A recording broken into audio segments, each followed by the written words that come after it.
Mapapagod pero hindi susuko. Alam mo ba na may dalawang uri ng pagod na pwede mong madama? Una, yung pagod na itutulog mo lang at pagising mo, okay ka na. Pero may isang uri ng pagod na talagang kakaiba. Yun ay ang pagod na hindi nadadaan sa pahinga. Isang pagod na magpapahiwatig kung gaano kabigat ang mga problema mong daladala. Pagod na magpapanginig ng mga luha sa mata. Pagod na magdidikta sa'yo para sabihin ayaw mo na.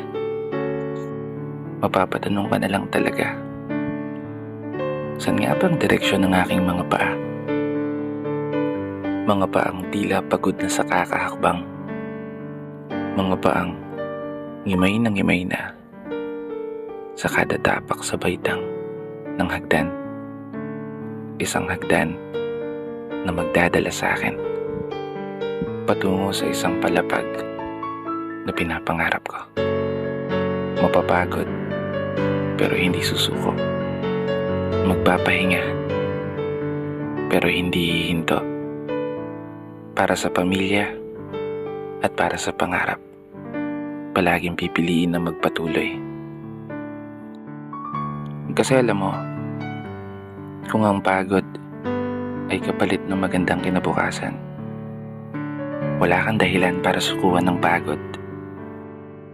Wala kang dahilan para hindi ka bumangon.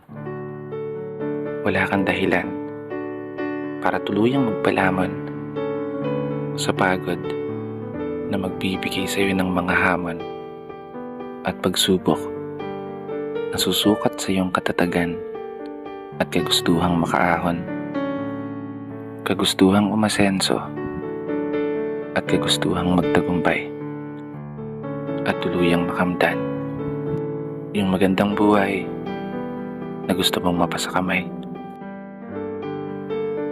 Kaya naman, tatagan mo ang mga paa mo at tibayan ng loob sa iyong paglalakbay at umasa kang kalakip ng bawat pagod ay may masaganang buhay na naghihintay. Sige, umusad ka. Dito na nagtatapos. Kaya isang pagpupugay para sa lahat ng mga tao na patuloy sumasabay sa hamon ng buhay.